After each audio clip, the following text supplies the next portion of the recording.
ನಂಬರೇ ತಗೊಂಡಿರ್ಲಿಲ್ಲ ನಾನು ಅವ್ರ ಭಾವನ ನಂಬರ್ ಇತ್ತು ನನ್ನ ಹತ್ರ.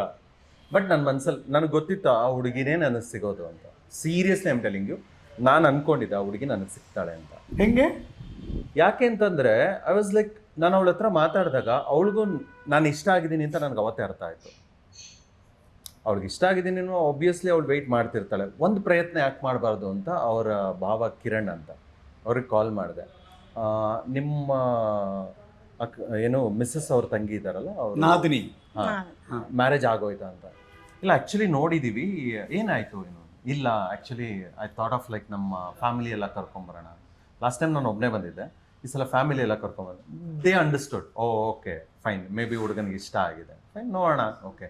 ಬಟ್ ಅವ್ರು ಡೈರೆಕ್ಟ್ಲಿ ಹೇಳ್ಬಿಟ್ರು, ನಾನೇನು ಹೆಲ್ಪ್ ಮಾಡೋ ಪೊಸಿಷನಲ್ಲಿ ಇಲ್ಲ, ರೈಟ್ 2 years ಬ್ಯಾಕೆ ಹೇಳಿ, ಪರವಾಗಿಲ್ಲ, ನನ್ನ ಮನೆಗೆ ಅರೇಂಜ್ ಆಗಿದೆ, ಎಲ್ಲ ರೆಡಿ ಆಗಿದೆ, ಆಲ್ರೆಡಿ ಮನೆ ತೊಗೋತಾ ಇದ್ದೀನಿ ನಾನು, ಸೊ ನನಗೆ ಯಾವ ಪ್ರಾಬ್ಲಮೂ ಇಲ್ಲ, it's fine, everything is clear. ನನಗೆ ನಿಮ್ಮ ಹುಡುಗಿ ಅಷ್ಟೇ ಬೇಕು, ನನಗೆ ನಿಮ್ಮ ವರದಕ್ಷಿಣೆ ಬೇಕಾಗಿಲ್ಲ, ನಿಮ್ಮ ಹಣ ಬೇಕಾಗಿಲ್ಲ. ಬಟ್ ಒಂದು ಕಂಡೀಷನ್ ಏನು ಅಂದರೆ, ಮದುವೆ ಮಾತ್ರ ಗ್ರ್ಯಾಂಡಾಗಿ ಮಾಡ್ಕೊಡ್ಬೇಕು. ನಿಮ್ಮ ಶಕ್ತಿ ಮೀರಿ ಹೇಳ್ತಿಲ್ಲ, ನಿಮ್ಗೆ ಎಷ್ಟು ಶಕ್ತಿ ಇದೆಯೋ ಆ ಶಕ್ತಿ.